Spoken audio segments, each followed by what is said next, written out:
주님의 이름으로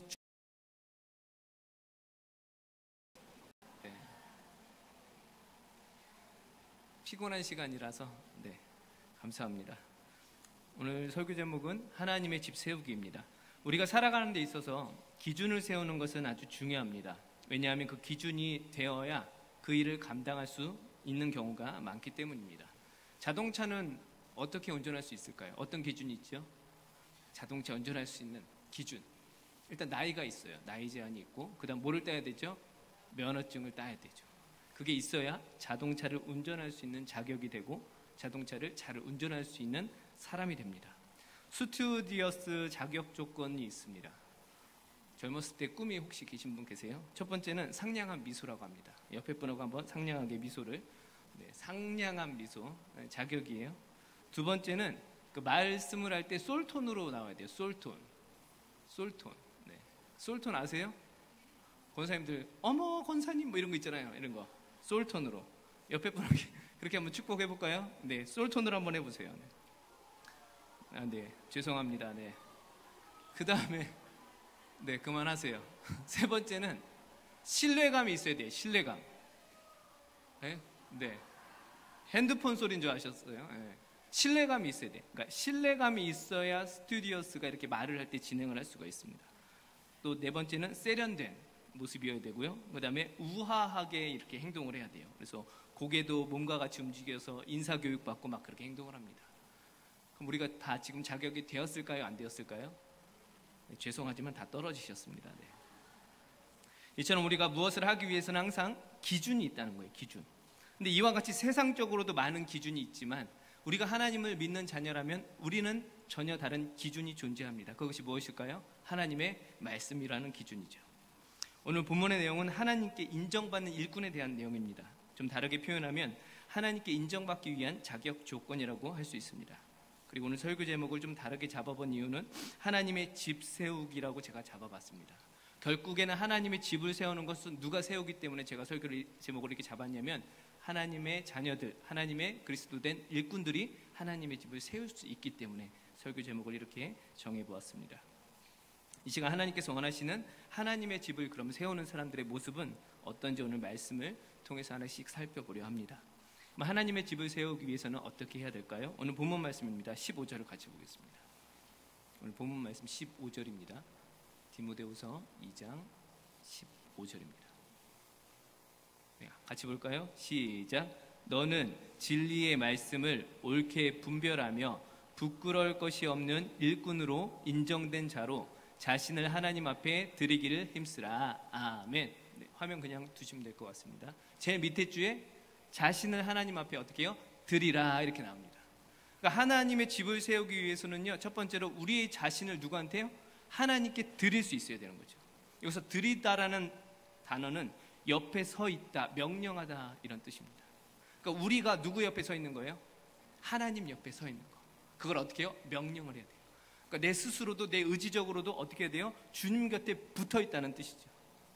그게 우리 자신을 하나님 앞에 드린다는 거죠. 좀 더 그 드림에 대해서 구체적으로 오늘 본문이 이야기를 합니다. 15절에 보면요, 너는 진리의 말씀을 옳게 뭐해라? 분별하라 라고 합니다. 그러니까 드리기 위해서는 첫 번째로 해야 될 행동이 있습니다. 그게 진리의 말씀을 옳게 분별하는 겁니다. 다시 말하면 하나님의 말씀을 잘 알아야 된다는 거죠. 하나님의 말씀을 잘 알아야 우리가 하나님께 우리 자신을 바르게 드릴 수가 있습니다. 그리고 그 모습은 예배의 모습으로 나타나고요, 결국 말씀대로 드려지는 예배가 될 수가 있습니다. 하지만 우리는 말씀을 바로 분별하기 어려울 때가 있습니다. 그 이유 중 하나는 말씀을 전체적으로 보지 못했을 때 그런 경우들이 있습니다. 그래서 사도 바울은 그러한 사람들이 교회 내에서도 있고 여전히 존재하고 있음을 오늘 본문을 통해서 이야기를 합니다. 17절, 18절 말씀을 같이 보겠습니다. 오늘 본문 디모데후서 2장 17절, 18절입니다. 같이 볼까요? 시작. 그들의 말은 악성 종양이 퍼져나간과 같은데 그 중에 후메네오와 빌레도가 있느니라. 진리에 관하여는 그들이 그릇되었도다. 부활이 이미 지나갔다 하므로 어떤 사람들의 믿음을 무너뜨리느니라. 아멘. 두 명의 인물이 등장하죠. 후메네오와 빌레도. 근데 이 사람들이 말씀을 원래 알았던 사람일까요? 몰랐던 사람일까요? 말씀을 알았어요. 알았는데 이 말씀을 분별을 하지 못하는 거예요. 그러니까 하나님의 말씀을 정확하게 해석을 못하고 말씀을 자기들이 원하는 것만 보다 보니까 말씀을 제대로 알지 못하는 거죠. 근데 그들의 오류가 뭐예요? 18절 말씀에 부활이 있다 없다? 없다라고 얘기합니다. 교회 내에서 부활이 없다라고 이야기를 하면 우리가 이 시간 있는 이유가 지금 다 퇴근하셔도 됩니다. 부활이 없다면. 근데 분명히 부활은 있습니다. 할렐루야. 예수님께서는 분명히 죽으셨다가 다시 살아나셨어요. 그리고 우리도 나중에 하나님의 영광을 보는 귀한 자녀로 우리가 회복된다는 말씀을 분명히 허락하셨습니다. 그래서 사도 바울도 이 사실에 대해서 고백을 합니다. 고린도전서 15장 14절입니다. 고린도전서 15장 14절 같이 볼까요? 시작. 그리스도께서 만일 다시 살아나지 못하셨으면 우리가 전파하는 것도 헛것이요 또 너희 믿음도 헛것이며. 아멘. 사도 바울도 이야기합니다. 만약 부활이 없다면 우리가 가장 헛된 인생을 사는 겁니다. 우리가 믿는 것은 다 거짓인 게 됩니다. 이렇게 이야기를 하는 거죠. 그러니까 우리가 말씀을 어떻게 해요? 옳게 분별할 수 있는 지혜가 필요합니다. 만약에 옳게 분별하지 못하면 어떤 상황이 벌어지는가? 18절 말씀 뒤에 보면요. 18절입니다. 오늘 보면 진리에 관하여는 그들이 그릇되었도다. 부활이 이미 지나갔다 하므로 어떤 사람들의 믿음을 뭐했다? 무너뜨리느니라. 이렇게 나와요. 성경을 보세요. 성경 18절 뒷부분에 나 혼자 말씀을 잘 분별을 못하게 되면 그 영향으로 어떤 사람들의 믿음 또한 무너뜨리게 된다는 거죠. 그러니까 저 혼자만 그렇게 살아가면 되는데 그 일을 통해서 다른 사람들에게도 영향을 끼친다는 뜻입니다. 그러니까 우리가 하나님의 말씀을 옳게 분별하는 게 엄청나게 중요해요? 안 중요해요? 그래서 중요한 거예요. 그러니까 우리가 말씀을 잘 아셔야 되는 이유가 그래서 중요한 겁니다. 우리가 잘못 알고 잘못 해석하고 잘못 이해하게 되면 그 영향이 어디로? 다른 믿음의 사람들에게 흘러갈 수 있다는 거죠. 그들 또한 혼란스럽게 만들 수 있다는 거죠. 하나님 말씀을 잘 묵상하시고 잘 이해하시길 예수님의 이름으로 축복합니다. 그 다음에 하나님의 그 자신을 드리기 위해서는 또 어떤 삶을 살아야 되는 걸까요? 오늘 본문 15절을 다시 보시면 중간에 너는 진리의 말씀을 옳게 분별하며 부끄러울 것이 없는 일꾼으로 인정된 자로 이렇게 나옵니다. 두 번째는 부끄러울 것이 없어야 한다고 합니다. 부끄러울 것이 없어야 합니다. 이 말씀은 말씀대로 살아야 함을 의미합니다. 말씀대로 사는 것. 우리가 잘 아는 그냥 이야기죠. 자녀들에게 공부해라 공부해라 하면 부모도 뭘 보여줘야 돼요? 공부하는 걸 보여줍니다. 자녀들에게 공부해라 공부해라 하면서 부모들은 스마트폰 가지고 맨날 게임하고 있으면 이게 돼요 안 돼요? 말이 안 되는 거죠. 그러니까 말씀을 지키는 게 되게 쉽지 않습니다. 저도 한 설교자로서 이렇게 단에 올라올 때 항상 이 단어를 이 말을 이렇게 묵상하고 준비를 합니다. 저희 사모의 말을 묵상합니다. 저희 사모가 한번 이야기를 했습니다. 설교할 때 말씀대로 살지 못한 부분은 설교하면 안 됩니다. 이렇게 이야기를 했어요. 근데 그 얘기가 지금도 잊혀지지가 않습니다. 그러니까 내가 하지도 못하면서 앞에서 말을 한다는 거 정말 부끄러운 일이죠. 그럼에도 불구하고 그렇게 살지 못할 때가 저도 되게 많이 있습니다. 왜? 우리는 연약하기 때문에. 그럼에도 불구하고 우리는 어떻게 해요? 말씀대로 실천하기 위해서 최선을 다하셔야 돼요. 그럼 어떻게 돼요? 말씀을 잘 아셔야 되는 거죠. 그리고 이러한 일을 하기에 오늘 15절 말씀 뒷부분에 보면요, 그냥 허투루 하는 게 아니고요, 이 일을 어떻게 하라고 말씀을 합니다. 15절 뒷부분에 보면은 성경 혹시 안 찾으셨어요? 찾으셨어요? 하나님 앞에 드리기를 힘쓰라라고 있습니다. 힘쓰라. 옳게 분별하고 부끄러울 것이 없게 행동하는 그런 삶을 어떻게 해요? 그냥 허투루 대충 사는 것이 아니고 힘쓰라 이렇게 나옵니다. 서둘러 하다, 애쓰라라는 뜻입니다. 이 말씀은 한 번만 하는 것이 아니라 우리가 그러한 삶을 어떻게 해요? 매일매일 살아가셔야 되는 거죠. 매일매일 살아갈 수 있어야 되는 거죠. 옆에 분하고 한 번 더 인사할까요? 매일매일 말씀을 깨달읍시다 이렇게 인사하겠습니다. 네, 감사합니다. 근데 우리는 때로는 어느 정도만 하고 만족할 때가 있습니다. 어느 정도만 했으면 이 정도면 됐지. 성경 100번 읽었으면 됐지. 더 이상 안 읽어. 성경 10번 읽었으면 됐지. 더 이상 안 읽어. 우리만의 어떤 기준을 이렇게 잡기 시작합니다. 기도 이만큼 했으니까 됐지. 찬양 이만큼 했으니까 됐지. 근데 우리 인생은 하나님께서 계속 힘쓰라라는 말씀을 허락하시는 거죠. 계속해서 하셔야 되는 거죠. 계속해서. 야곱은 베델에서 하나님을 만나 축복을 받습니다. 또 야복나루에서 하나님을 만나 축복을 받고 그의 이름이 무엇으로 바뀌죠? 이스라엘로 바뀝니다. 어떻게 보면 그렇게 축복을 받았으니까 더 이상 이제 하나님께 매달릴 이유가 있어요, 없어요? 인간적인 편에서는 이 정도면 됐어요, 그죠? 이름까지 바뀔 정도였으니까. 하나님의 은혜로 하나님이 이름까지 바꿔주셨어요. 그 정도의 신앙이면 이제 이 세상 살아갈 때 부끄러울 것 없잖아요. 근데 하나님께서 야곱에게 계속 요구하는 것이 있습니다. 문제가 있을 때, 아픔이 있을 때 다시 계속해서 베델로 오라고 말씀하십니다. 베델에 와서 예배하고 회복하라는 말씀을 하시는 거예요. 그래서 야곱이 그럴 때마다 어떻게 해요? 다시 주님께 나아갑니다. 계속해서 힘쓰고 예배하며 말씀을 옳게 분별하는 삶을 살기 시작합니다. 창세기 35장 14절 15절 말씀입니다. 같이 보겠습니다. 시작. 야곱이 하나님이 자기와 말씀하시던 곳에 기둥 곧 돌기둥을 세우고 그 위에 전제물을 붓고 또 그 위에 기름을 붓고 하나님이 자기와 말씀하시던 곳의 이름을 베델이라 불렀더라. 할렐루야. 아멘. 그의 인생이 계속해서 예배하는 삶을 살기 시작합니다. 사랑하는 성도 여러분, 우리가 이러한 일에 힘쓰길 예수님 이름으로 축복합니다. 말씀을 날마다 깨닫고 그 말씀대로 살려고 힘쓰는 저와 여러분들이 되길 예수님의 이름으로 축복합니다. 그 다음에 하나님의 집을 세우기 위해서는 또 어떻게 해야 될까요? 오늘 본문을 보겠습니다. 20절 21절입니다. 디모데후서 2장 20절 21절 우리 같이 볼까요? 시작.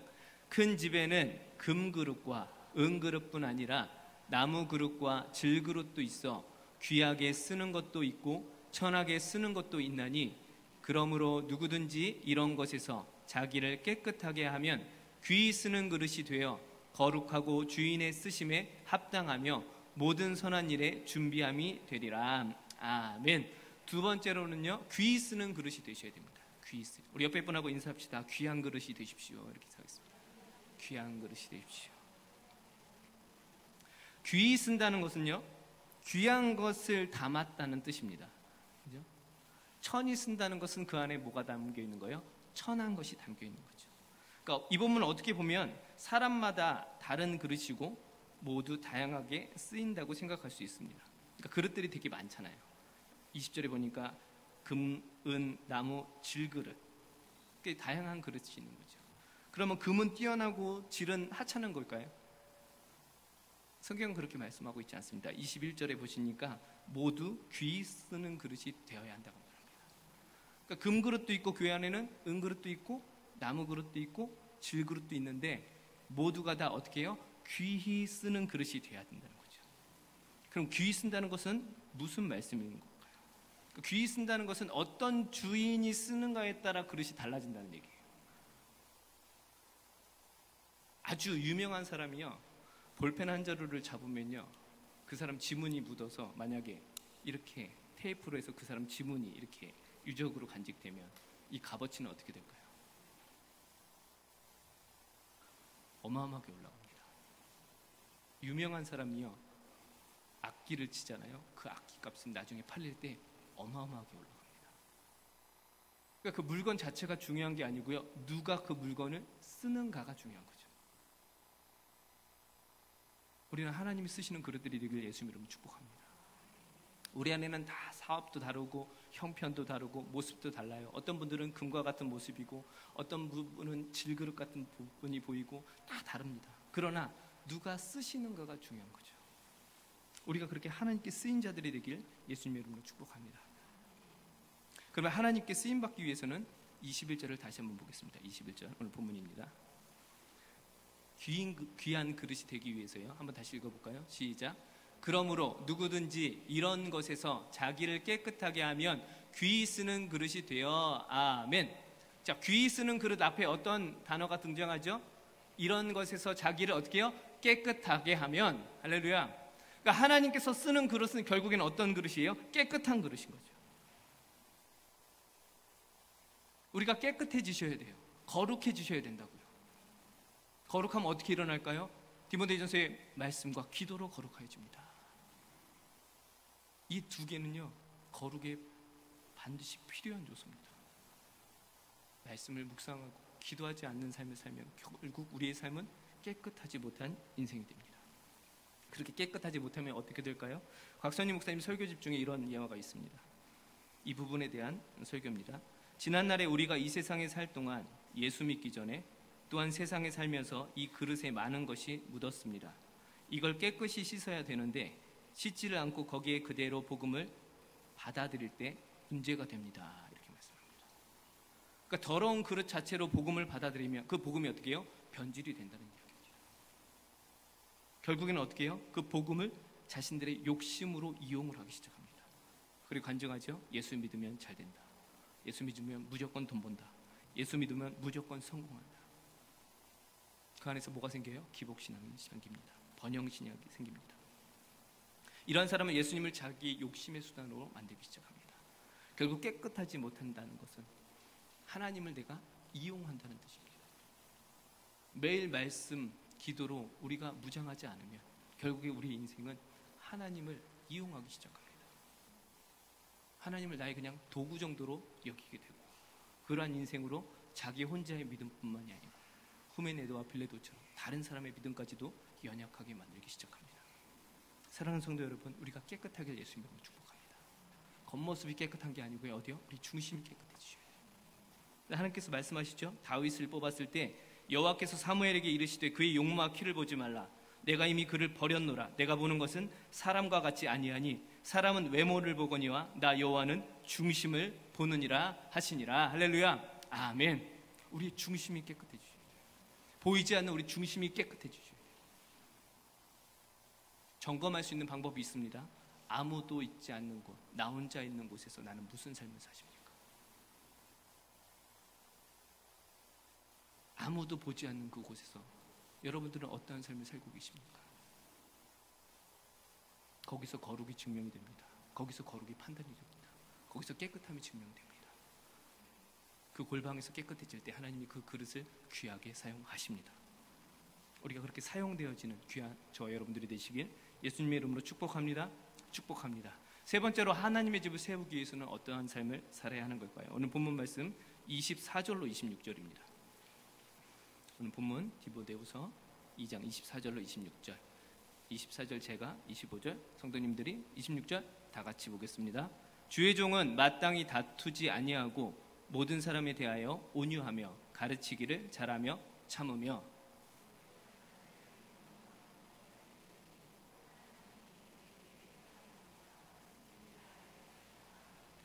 그들로 깨어 마귀의 올무에서 벗어나 하나님께 사로잡힌 바 되어 그 뜻을 따르게 하실까 함이라. 아멘. 세 번째는 온유한 자가 되어야 합니다. 옆에 분하고 인사합시다. 온유한 자가 됩시다. 이렇게 인사하겠습니다.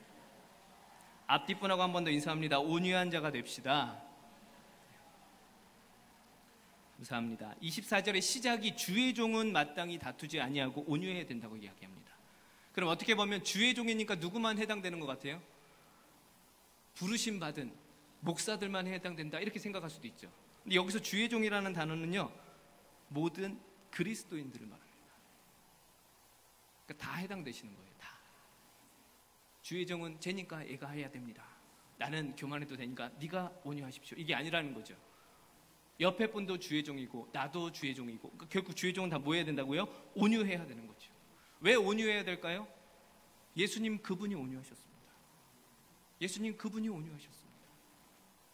마태복음 11장 29절에 나는 마음이 온유하고 겸손하니 나의 멍에를 메고 내게 배우라. 그리하면 너희 마음이 쉼을 얻으리니. 아멘. 예수님 자신이 온유하셨습니다. 그래서 예수님께서 우리를 가르치신 방법이 온유함으로 가르치십니다. 여기서 온유라는 뜻은 누군가를 섬길 때 쓰는 표현입니다.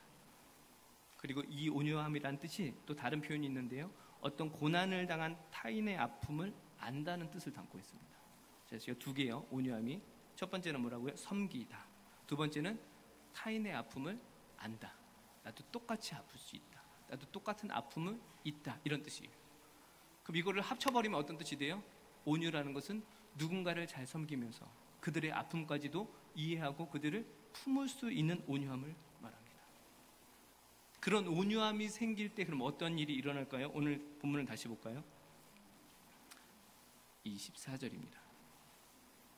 주의 종은 마땅히 다투지 아니하고 모든 사람에 대하여 온유하다 이렇게 나오죠. 온유하다 앞부분에 뭐가 나와요? 다투지 않다. 그러니까 온유함으로 살아갈 때 결국에는 교회 내에 다툼이 사라지는 거죠. 다툼이 사라지니까 결국 누구의 집이 세워지는 거예요? 하나님의 집이 온전하게 세워질 수 있습니다. 우리 안에 이런 온유함이 회복되길 예수님 이름으로 축복합니다. 그럼 이런 온유함이 생기기 위해서, 그 온유함으로 살아가기 위해서는 어떻게 해야 될까요? 결국엔 다투지 않는다는 것은 승부욕을 내려놓으셔야 돼요. 승부욕 있잖아요. 짓밟고 올라가는 거. 승부욕은 없어지지만 최선은 다하셔야 됩니다. 승부욕은 우리의 욕심이 되지만 최선을 다하는 삶은 하나님이 원하는 그리스도인의 삶이 됩니다. 어떤 일을 할 때요, 욕심이 아닌 주님의 자녀이기 때문에 최선을 다해서 그 일을 하시면 됩니다. 예수님의 제자 중에 세베대의 어머니가 예수님께 나아갑니다. 그리고 이야기합니다. 하나들은 주의 나라 가실 때 오른쪽 자리, 하나들은 왼쪽 자리에 앉혀주십시오. 그때 제자들이 옆에서 분개했다, 분함이 일어났다, 이렇게 표현합니다. 결국 무엇이 그렇게 맞는 거예요? 좋은 자리 자리야. 근데 우리 삶에 있으면 어떻게 해요? 그런 일들을 하길 원하지 않습니까? 나도 좋은 자리에 앉고 싶잖아요. 금자리에 앉고 싶잖아요. 우리 교회는 맨 앞 금자리는 잘 안 앉지만 금자리에 앉고 싶잖아요. 어떻게 해야 돼요? 최선을 다하세요. 최선을 다하시되 그 안에 욕심을 내려놓으십시오. 다만 최선을 다할 뿐인 거죠. 그 모습을 하나님께서는 온유함으로 받으신다는 거죠. 그런 온유함이 있을 때 결국 교회 내에서 다툼이 사라지게 됩니다. 그런 성도님들이 되시길 예수님 이름으로 축복합니다. 또 온유한 자의 특징에 대해서 성경은 오늘 말씀합니다. 24절에 뒤에 보시면요, 온유하며 가르치기를 잘하며 참는다, 이렇게 표현합니다. 여기서 말하는 가르치기를 잘한다는 것은 설득력을 말하는 겁니다. 그러니까 누가 연약한 자가 있으면요, 참고 또 참고 계속 그분이 이해할 때까지 계속해서 기다려줄 수 있는 걸 말해요. 그러니까 온유함은 참을 수 있는 거예요. 답답하잖아요. 교회에서 어떤 프로그램 준비하고 해도 잘 이해하지 못하는 분이 꼭 한두 명씩 계세요. 근데 그분들을 또 제외하고 갈 수는 없잖아요. 그러니까 다 끌고 가야 된다고요. 끌고 가다 보니까 그분들 때문에 결국은 어떻게 해요? 일들이 때로는 지체될 수도 있고, 때로는 해가 넘어갈 수도 있고, 때로는 무산될 수도 있어요. 왜? 그 연약한 몇 명 때문에. 근데 교회는 어떻게 된다고요? 온유한 자는 어떻게 하는 거라고요? 그때 참을 수 있는 거죠. 그렇게 해서 계속해서 설득하면서 그들을 깨닫게 이해시킬 수 있는 자가 온유하다는 것을 말합니다. 예수님께서 제자들 몇 년 훈련시켰죠? 몇 년? 3년. 3년 동안 훈련을 안 받아보셔서 그런 거죠. 그럼에도 불구하고 누가 계속 참으세요? 예수님은 참으십니다. 그들이 3년 동안 변했어요? 안 변했어요? 안 변합니다. 예수님 나중에 하늘나라 올라가셨을 때 비로소 그들이 조금씩 변하기 시작했습니다. 참고 또 참고, 너희들은 한시도 깨어 기도할 수 없느냐? 얼마나 탄식한 경우가 많으십니까? 믿음이 적은 자요. 그럼에도 불구하고 예수님은 계속 참으세요. 그리고 계속 제자들을 어떻게 해요? 이해시켜 주십니다. 계속 상황을 만들어 주시고 깨닫게 하시고 알려주시고, 기도의 능력을 주셔서 제자들이 처음에는 귀신들 다 물리쳤는데 나중에는 못 물리치죠. 교만해져서. 그럼에도 불구하고 또 예수님께서 가르쳐 주십니다. 그 예수님께서 우리를 위해 지금도 기도하고 계신대요. 그분도 우리를 놓고 이렇게 참으시는데 우리는 우리 연약한 지체를 보면 참지 못하면 돼요? 안 돼요? 대답을 하셔야죠. 돼요? 안 돼요? 안 돼요. 참을 수 있어야 됩니다. 누가 하나 소외되면 안 됩니다. 교회에서 함께 가야 하나님의 집을 세울 수가 있습니다. 우리는 최선을 다해서 온유함으로 누군가를 가르쳐야 합니다. 설득해야 합니다. 그들의 하나님 말씀을 따를 수 있도록 이끌어 주셔야 합니다. 그리고 모든 결과는 누구한테요? 하나님께 맡길 수 있어야 됩니다. 고린도전서 3장 6절 7절 말씀에 나는 심었고 아볼로는 물을 주었으되 오직 하나님께서 자라나게 하셨나니 그런즉 심는 이나 물 주는 이나 아무것도 아니로되 오직 자라게 하시는 이는 하나님 뿐이시니라. 아멘. 우리가 누구를 가르친다고 그 사람이 잘한다고 생각하지 마십시오. 그 자라게 하시는 건 하나님이 하십니다. 우리는 우리의 삶에서 우리가 해야 될 그 온유함을 지키며 살아가는 것밖에 없는 거죠. 많은 사람을 품길 바랍니다. 그들의 아픔이 우리들의 아픔이 되길 원합니다. 그들의 슬픔이 우리의 슬픔이 되길 원합니다. 함께 아파할 수 있고 함께 기뻐할 수 있는 하나님의 귀한 공동체가 되길 예수님 이름으로 축복합니다. 축복합니다. 옆에 분 손잡으시면서 내가 당신을 축복합니다 이렇게 인사하겠습니다. 네. 감사합니다. 이럴 때 손 잡으시는 거예요. 남녀 상관없어요. 잡으셔요. 말씀을 정리하겠습니다. 하나님의 집을 세우기 위해서는 하나님께서 원하시는 자격 조건이 있습니다. 그리고 그렇게 될 때만 우리가 하나님의 집이 세워질 수 있습니다. 첫 번째는 자신을 하나님 앞에 드리기를 힘쓰길 바랍니다. 힘쓰길 바랍니다. 말씀을 묵상하십시오. 말씀을 깨달으십시오. 두 번째는 우리를 깨끗해야 하시기 바랍니다. 깨끗해야 하나님께서 귀하게 쓰실 수가 있습니다. 그렇게 귀 쓰는 자들이 되길 바랍니다. 세 번째는요, 온유한 자가 되길 바랍니다. 온유함으로 많은 사람들을 품고 그들을 말씀으로 잘 양육할 수 있는 저와 여러분들이 되시길 예수님의 이름으로 축복합니다. 그럼 우리 교회가 되길 예수님의 이름으로 축복합니다. 같이 기도하겠습니다. 기도합시다.